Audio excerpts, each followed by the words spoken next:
Young lean dude. Cause I keep that kush up on me. Keep that kush up on me. Cause I keep that kush up on me. Kush from Afghanistan. Keep that kush up on me.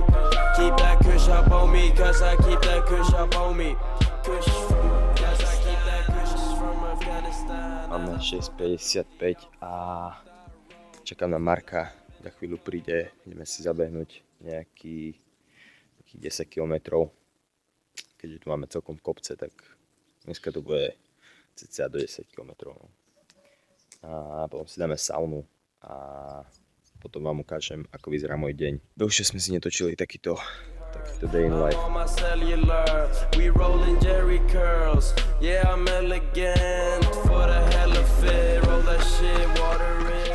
Tie kopce sú celkom halúzne. To ideš teraz tempo, čo ideme? 6? Aké máš tempo? 5:59, 146. Ty? 152. Všetko sa nám rozpršalo. Počasie. Kam, ale sauna bude lepšia. Keď je také počasie si chrám. Now I'm on my fucking grind. Yeah, I'm on my fucking grind. Cause I keep that kush up on me. Keep that kush up on me. Cause I keep that kush up on me. Kamo. Uj.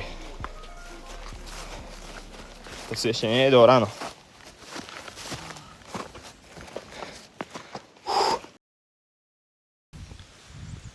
Máme za sebou beh. Dali sme si 8 km, celkom hills a ideme teraz do sauny. Si 3 kola, bazén, raňajky a ide sa do práce.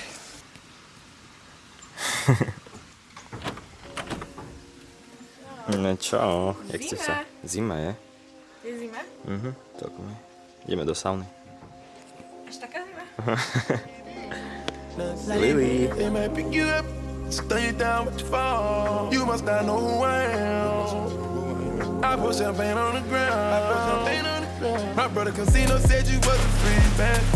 And at the time I couldn't see what he was saying. He turned his back, I should never give you a chance.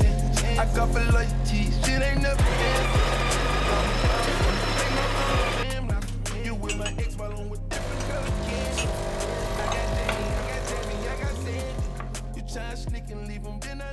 Máme s sebou 3 kola sauny. Celkom fajne. Dali sme saunu, bazén. Dosť dobre sme pokecali aj s Markom ohľadom akože všetkého. Prešli sme aj neuroveci, jak sa správame, ako robíme rôzne veci, ako nás vplýva stres a ako nás vplýva ego.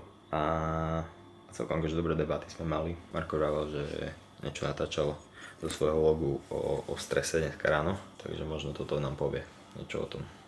Nič, ideme spraviť vajíčka, vločky a ideme do práce.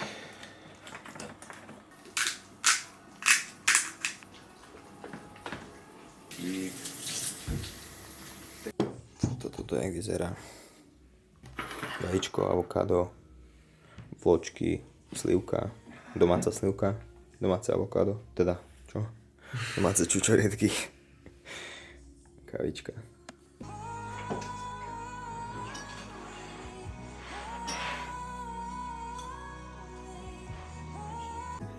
Pozdrav do kamery. Pozdrav do kamery. Poď čau. Poď čau.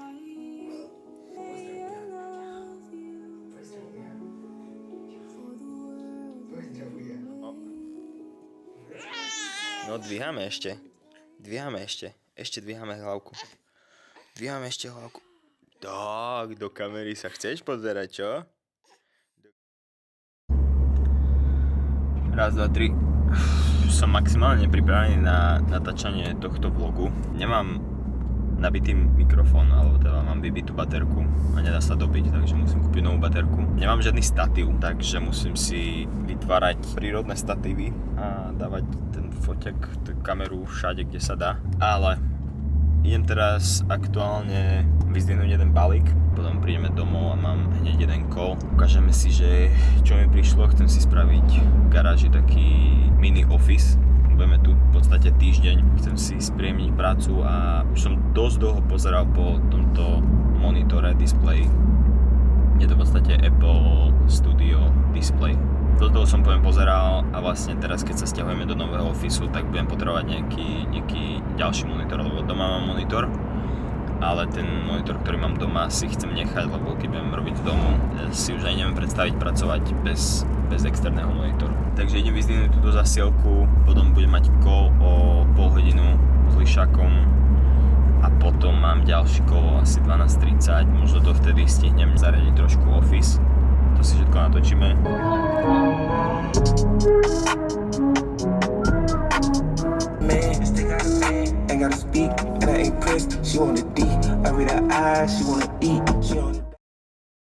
Čo ideš robiť? Zbierať čučoriedky. Ale na čo? Na čučoriedkové tiramisu. Dúfam, že ich tam bude dosť. Beriem svoje dieťa za sebou. Dúfam, že to so mnou zvládne. Let's go. Nazdar, kámo. Jak si omládol? Ty vole, ty taky. Ty vole, ty si, kámo, ty si, to je, kámo, neuvěřitelný. Ty zase mi udáváš, vole, můj hairstyle. Kámo, však to je, a nechápem, prečo sme to nenosili predtým. Takhle dřív, viď? No. Lebo my To je mnohem lepší. kámo, my sme vyzerali jak dementi, keď sme mali 90 kg a sme mali Kámo, dopredu a tak vrtolice. vlasy. Jako to, ale to byly, kámo, teď se nad tím přemýšlel, to byly nejlepší, podle mě, nebo já si to vzpomínám, že to byly jako nejlepší časy, kámo. Kámo, ja tiež. Máme po kole, a mal som call s Honzom a preberali sme, že čo ďalej, lebo teraz v podstate sme mali takú, že dlhšiu spoluprácu, mali sme prerušenú spoluprácu, lebo mne sa narodila Lily, takže som to nechcel hrotiť. No a teraz, dneska sme akurát mali call o tom, že čo ďalej, jak to rozdelíme, lebo on už dlhšie chcel spraviť tím a celkovú tú produkciu, aby bola v Prahe, aby v podstate mohol s nimi komunikovať a mohol byť s nimi na dennej báze, čož proste dáva zmysel. A ja som akože do tej Prahy veľmi nechcel ísť z viacerých dôvodov, ale takže som akoby nemohol zobrať tam celý tím na to, aby sme robili tú produkciu. A tá produkcia není niečo, čo by som chcel ďalej nejak rozvíjať a do čoho by som chcel pušovať, akože pre iných ľudí. Takže sme mali teraz call, že čo ďalej a jak to nastavíme. A máme teraz jednu vec, na ktorej sme sa dohodli, že sa na to pozrieme a dohodneme nejaké podmienky. On má jeden tiež projekt, však možno potom niekedy, keď sa to oficiálni, tak si o tom povieme viac. Ale budeme pravdepodobne makať na tomto projekte. Máme mať na konci týždňa call, kde si to prejdeme a dohodneme veci, že čo a jak. Takže my už robíme spolu s Lišákom asi 7 rokov. No ja si aj neviem predstaviť, že by sme nerobili spolu. Že aj teraz to bolo dosť divné, keď sme 3 mesiace spolu nerobili. Takže tieto veci sa majú tak. Mňa teraz čaká, idem si zariadiť ten office rýchlo, lebo mám ďalší call za nejakú polhodinku. A potom mám ďalší call o 13:00. A o 14:30. Takže tak. Ale dobre sme pokecali. Už som aj celkom hladný. Ideme na to. Ideme zariadovať. No, tak tu si ideme spraviť office. Motorku, kosačku, všetky rôzne veci dám niekde bokom. A tu si spravím stôl. Tu tak bude stôl. Tu bude najviac clean office, aký ste kedy videli. 100,000 kiss the rain. Foreign exchange to change. Foreign exchange to change. Run it up, that's it. Run it up. Eminem's whole tick. Máme úplne základný setup. Ešte to nie je hotové. Ešte som nepripojil klávesnicu a myšku. Ale idem si teraz dať call a potom to pripojím. Designer mismatching, yeah. The money do backflips, yeah. I flip the mattress. I'm popping my glasses, yeah. I up the stack. Áno, že ukážeš im tú rutinu, že ako to niekto robí, ale zároveň im proste je to iba jedna vec z celej tej cesty. Hej? Že to, že niekto bude robiť tú rutinu a že mu trochu pomôže, je síce super, ale tvojou úlohou ako kouča alebo ako toho človeka, ktorý navedie toho tvojho klienta v podstate na tú správnu cestu, je, že ty mu urobíš celý plán a ukážeš mu celú roadmapu, hej, že ako vlastne tie rutiny zapadajú do seba a prečo vlastne ich robiť takým spôsobom. Že takto by som sa aj keď pozeral na ten osobný, teda edukačný content. OK. 4. káva za deň. Neviem koľko káv je dosť káv, ale proste strašne mi chutí káva, takže. Ale máme za sebou koly, celkom sa nám tu vonku rozpršalo. A už sa mi stala taká vec, že som mal call s klientom a posledných 5 minút sme sa lúčili. Začalo tak fúkať a tak liať, že mi vypadol internet, vypadli mi dáta. Takže sme to museli prerušiť trošku skôr ako sme chceli, ale pohode. No, mám za sebou koly, boli celkom fajn. A teraz v podstate chcem ešte podpisovať klientom na správy, ktoré tu mám. Dať im nejaké riešenia na ich problémy, ktoré majú. A v podstate potom si chcem ešte dotočiť jedno video a potrebujem postnúť jedno video na YouTube. Ale neviem, či to dneska stihnem, ale mal by som to stihnúť. A to si prejdeme za chvíľu. Takže idem to teraz spraviť a ozvem sa neskôr.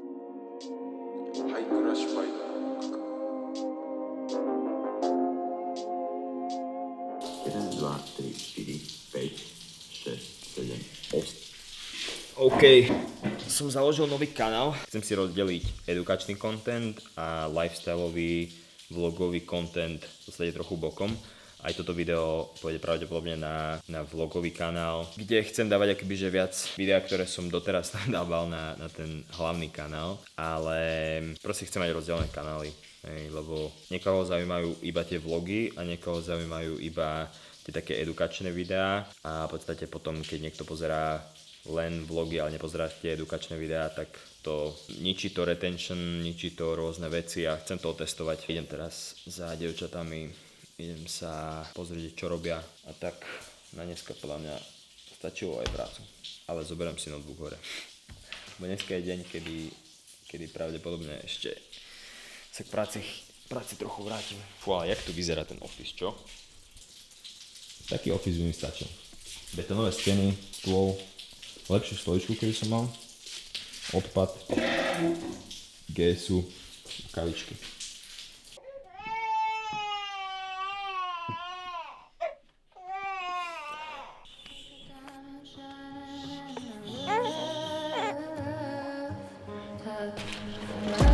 Come on, take a ride with me. Like the 808s beating in the trunk in Atlanta, it was tough. It was kinda hard for me. Crawling through the mud, I couldn't find love, then we came up. Look at what we are, baby. Ahoj.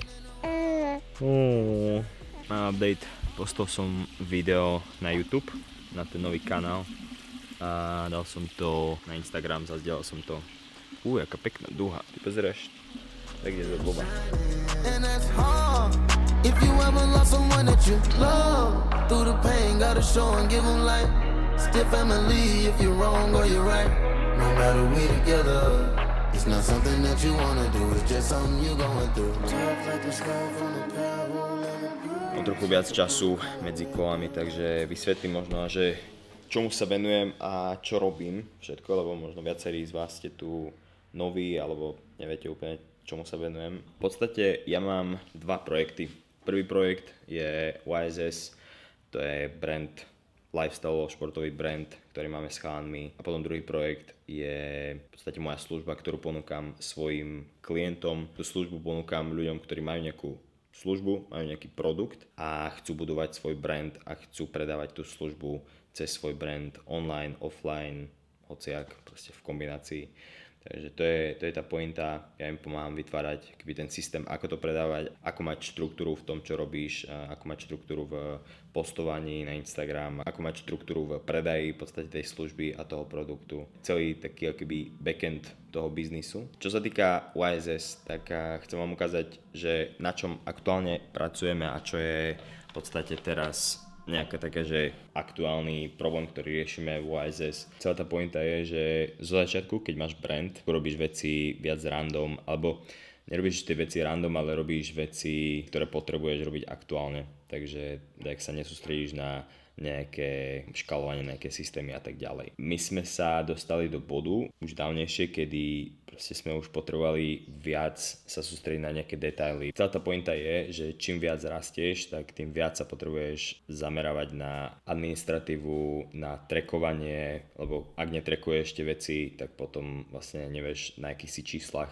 Tak jak som vravel, tak na začiatku sme robili všetky tieto veci menej ako by trebalo. A dostali sme sa do bodu, kedy sme si museli povedať, že OK, ideme prekopať celý systém, potrebovali sme prekopať účtovníctvo, potrebovali sme prekopať akože faktúry a tak ďalej. No a to je niečo, na čom aktuálne pracujem teraz. A možno vám ukázať nejaký taký v podstate dashboard. Spravili sme taký dashboard, kde máme akýby, že taký prehľad a potom sú tu nejaké objednávky, fakturácia, potom tu máme nejakú analýzu produktov, ktoré sú najlepšie produkty a tak ďalej. A toto je podstatné kvôli tomu, aby sme to presne vedeli trackovať. Tým, že to budeš trackovať, tak vieš, čo nefunguje a čo zase funguje, do čoho sa oprieť, na čo sa sústrediť. Sú tu ešte pár vecí, ktoré tu potrebujeme doplniť do toho dashboardu, ak nechcem ísť úplne do nejakej hĺbky. Takže to je niečo, čo ja aktuálne dosť intenzívne riešim, ale celá tá pointa je, aby sme to viac trackovali, aby sme sa viac vedeli sústrediť na detaily. A keď sa chceš viac sústrediť na detaily, tak to musíš trackovať. Easy. Musíš vedieť, na čo sa sústrediť, takže na to musíš trackovať. A čo sa týka toho druhého projektu, v podstate tej mojej služby, ktorú ponúkam svojim klientom, tak tam to spočíva v podstate v tom, že ja pracujem s klientmi len one-on-one.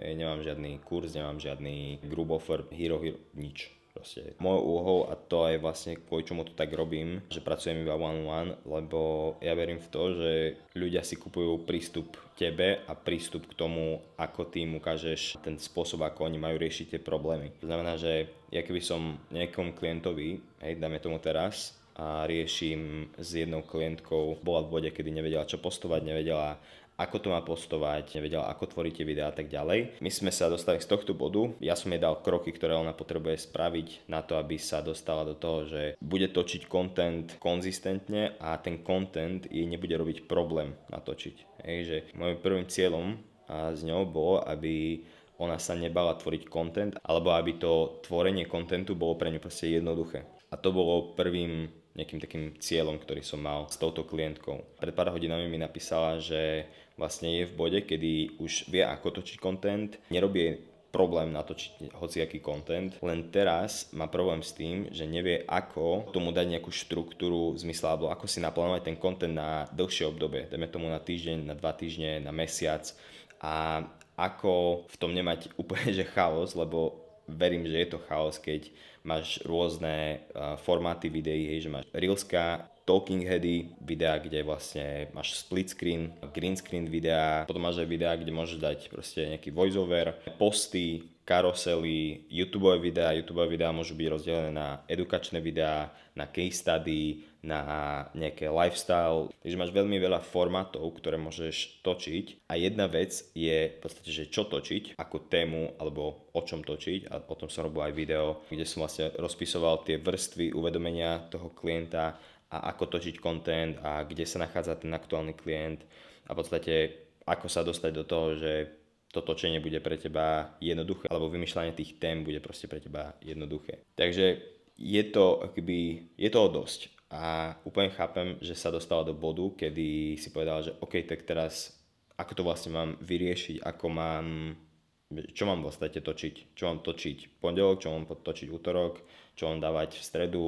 Takže to bol teraz aktuálne jej problém, s ktorým za mnou prišla. Že v podstate nevie, ako to naplánovať. Ak by som ja ponúkal iba nejaký kurz, by to nebolo vôbec na mieru. Takže pravdepodobne by to bolo veľmi všeobecné a tým pádom jej by to až tak nepomohlo. To je najdôležitejšia vec, že kvôli tomu ja pracujem one-on-one, aby som vedel tomu človeku pomôcť čo najviac. Lebo keby som mu dal iba nejakú štruktúru, nejaký kurz, nejaké videá, tak v podstate nevedel by som mu pomôcť na 100%. A ja radšej pomôžem pár ľuďom, ale na 100%, ako kebyže som mal mať 200-300 ľudí, ktorým budem ponúkať iba nejaké všeobecné návody a oni vlastne nebudú mať ani žiadne výsledky. Takže teraz som v podstate vytvoril v takom Notione volá sa to, že týždenný to-do list, a tu som jej rozpísal vlastne, že aký content má tvoriť, edukačný, osobný, predajný a tak ďalej, aké nejaké druhy alebo formáty videí máme, ako často postovať a ešte teraz tu budem dotvárať aj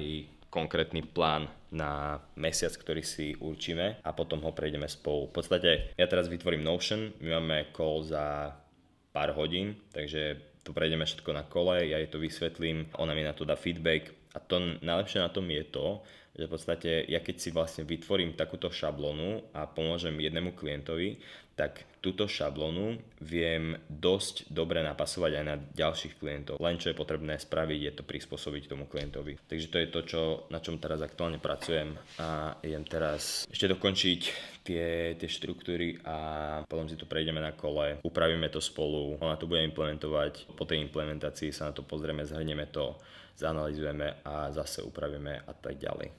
A budujeme. And that's hard. If you ever lost someone that you love, through the pain, gotta show and give them light. Still family if you're wrong or you're right. No matter we together.